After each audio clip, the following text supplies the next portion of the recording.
Helicopters, the most versatile equipment to appear on the scene in recent years, are making possible new concepts in transportation for both military and civilian use.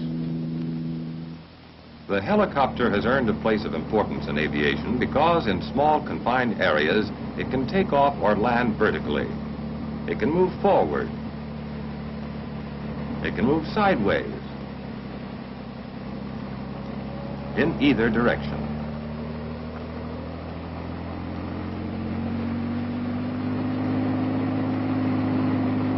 It can move backwards.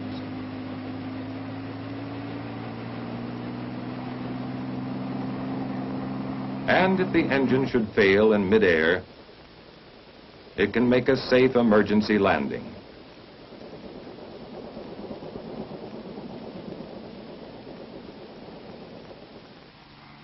Although the helicopter has only recently become a practical means of transportation, its idea has occupied man's thought for centuries. Leonardo da Vinci expressed his idea for a flying machine in the 15th century. Others followed da Vinci in dreaming of vertical flight for man. In 1783, a French scholar, Lannoy, and a French mechanic named Bienvenu demonstrated to the French Academy of Science a flying top made of feathers, sticks, and string, like this model you see here. It was the first heavier-than-air device ever to fly on its own power.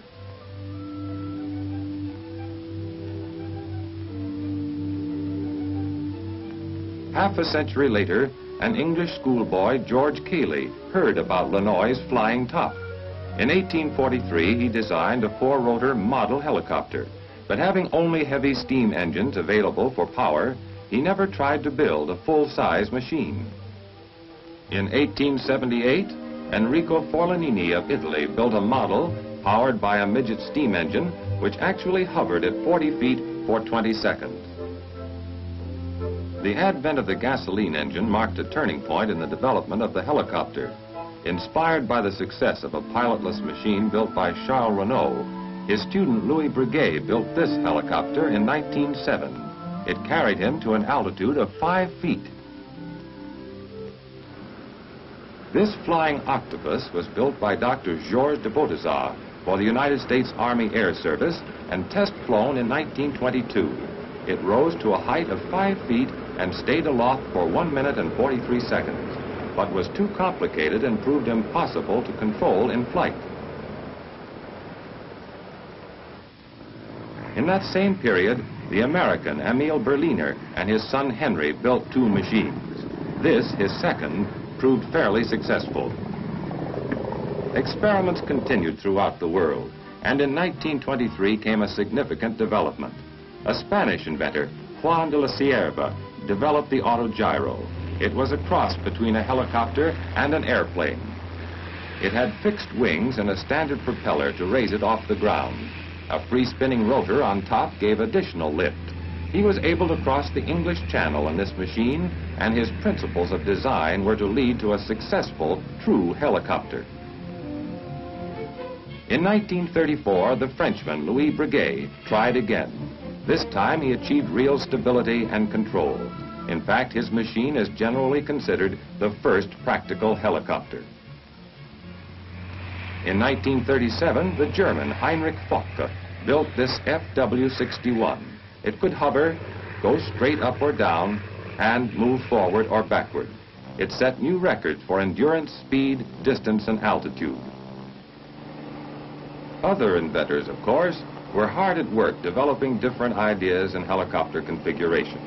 Here in America, Igor Sikorsky, who had been carrying on rotary-wing experiments for years, made his first free flight with this VS-300 in 1940.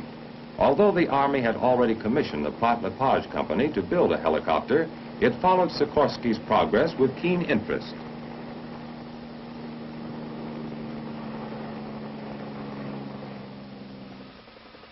As a result of Sikorsky's success with the VS-300, that model was used as a prototype for the first helicopter designed for military use, the Sikorsky XH-4.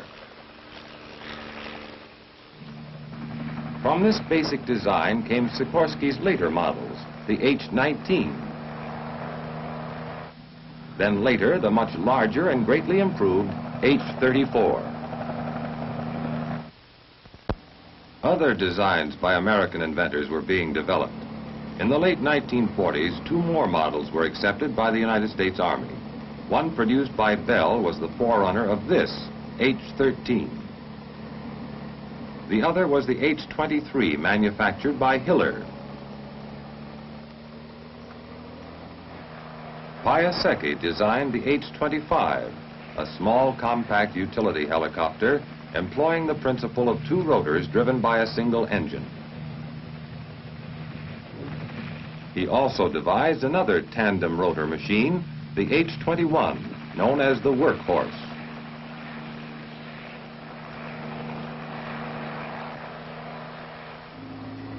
Cayman built machines such as the HOK series, using two rotors mounted side by side and so synchronized that the revolving blades intermeshed. Even though these present helicopters are satisfactory, research continues to explore new fields. The search for a practical small helicopter has resulted in this experimental two-place model powered by ram jets on the blade tips. In the one-man class is this simple compact version of the conventional helicopter. Developed by Hiller, it has the advantage of being collapsible and easily carried.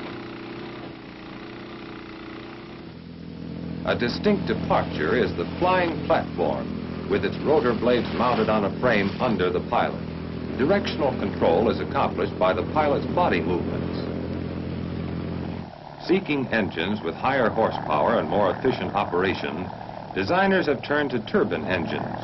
One, designed by Lycoming, is used in this Cayman HOK. Bell's latest utility helicopter, designed for the Army, the XH-40, also uses the Lycoming turbine engine.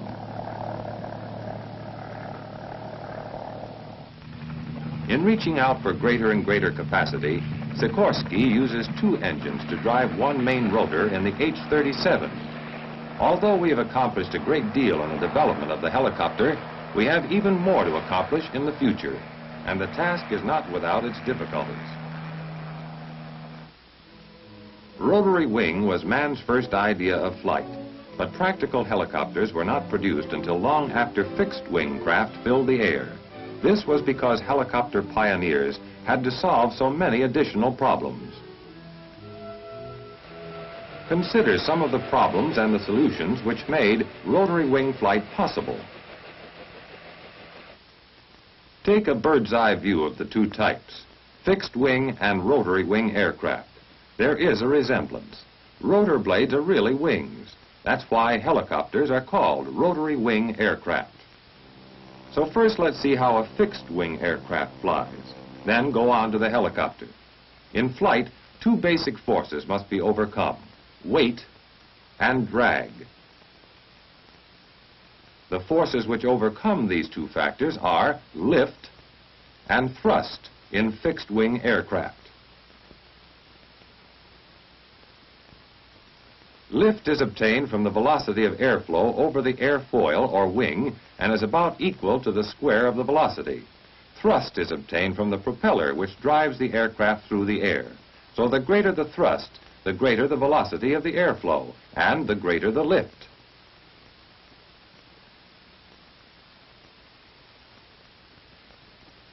Another factor which affects lift is a change in the angle of attack of the wing, as shown here.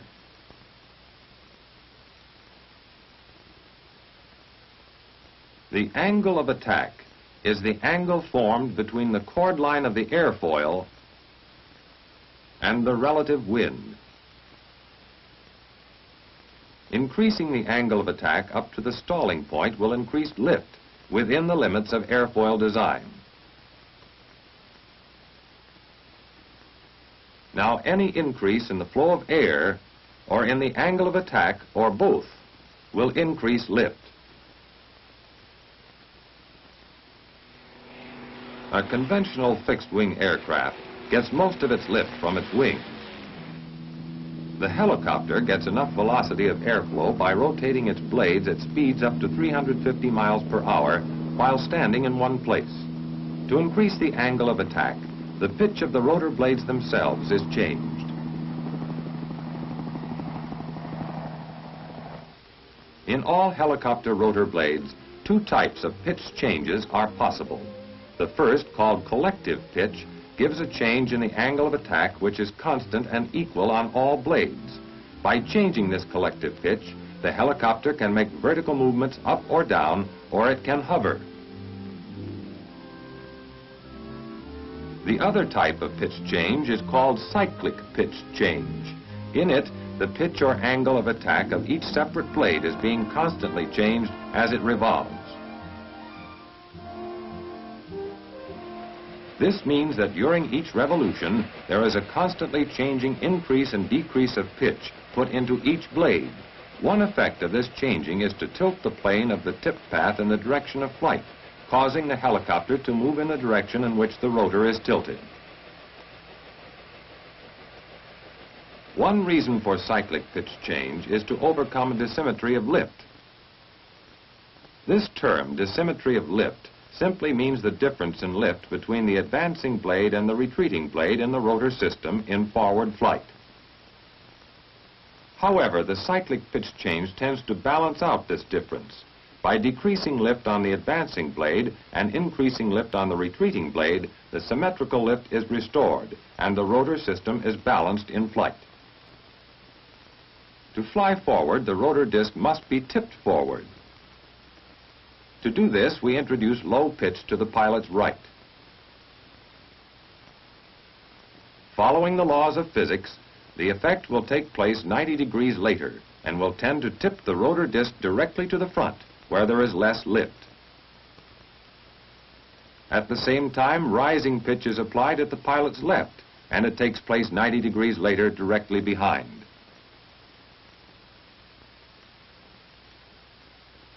In actual operation, cyclic pitch is gradually changed throughout the rotation.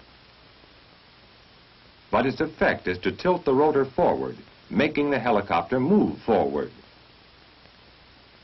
This cyclic pitch change, applied independently to each blade in the rotor system, governs horizontal movement. Now there's another point to be considered in helicopter flight principles.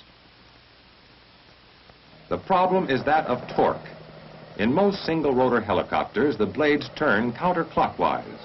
Under Newton's law of equal and opposite reactions, the force of the turning rotor tends to make the fuselage turn around the rotor axis in the opposite or clockwise direction. If there were no means of controlling torque, helicopter flight in any direction at all would be impossible. Torque, however, can be controlled by an anti-torque rotor mounted on the tail boom. By changing the pitch of these anti-torque rotor blades, the helicopter can be turned in any desired direction.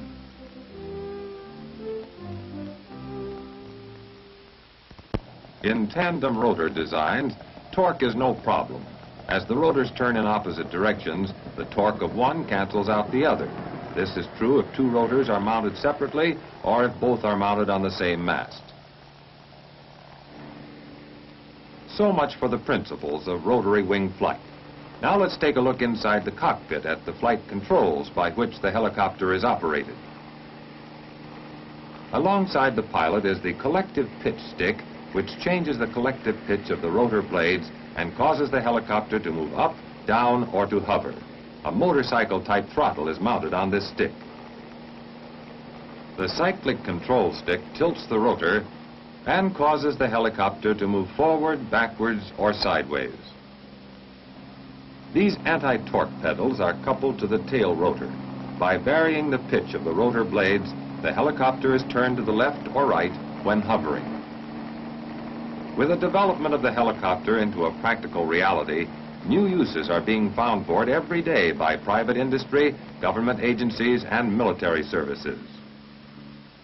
For example, oil companies find that helicopters earn their pay in running preliminary surveys and in patrolling their pipelines.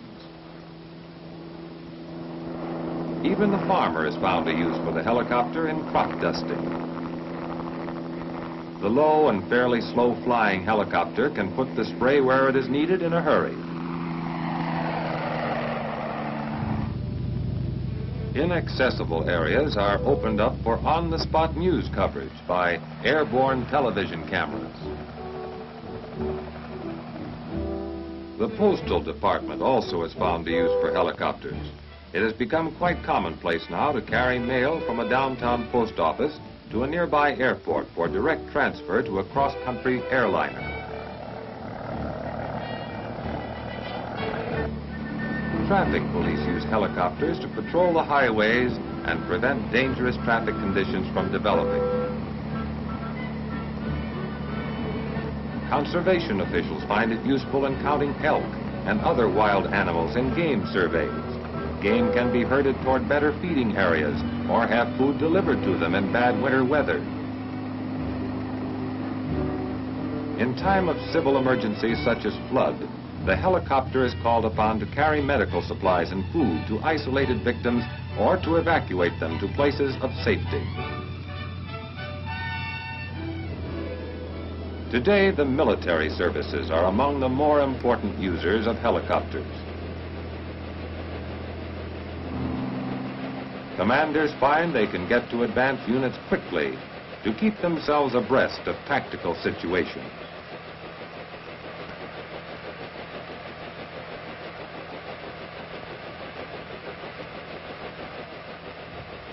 Official messages and personal mail delivered from headquarters to isolated units can speed up communications and strengthen troop morale.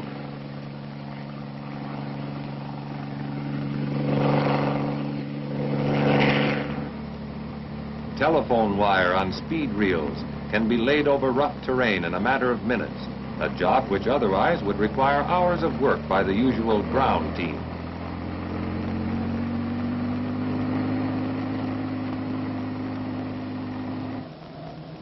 March control is handled more efficiently when a helicopter is aloft to spot traffic delays and to find possible alternate routes. For artillery units firing at concealed targets, helicopters serve as mobile aerial platforms for the forward observer. Cargo transport craft can support military operations by delivering heavy equipment such as artillery or a quarter-ton truck or even sections of a pontoon bridge. Combat troops isolated by difficult terrain conditions can receive quick delivery of ammunition, medical supplies, gasoline, or other needed equipment. During the Korean conflict, this machine gained respect from fighting men by its ability to evacuate wounded from battlefields under conditions in which other means of transportation were almost useless.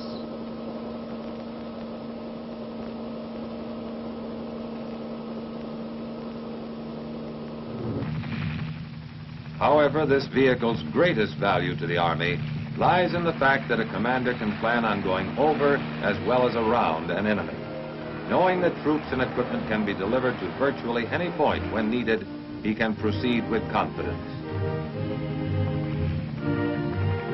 The helicopter, then, can well be considered a new weapon in the hands of the field commander.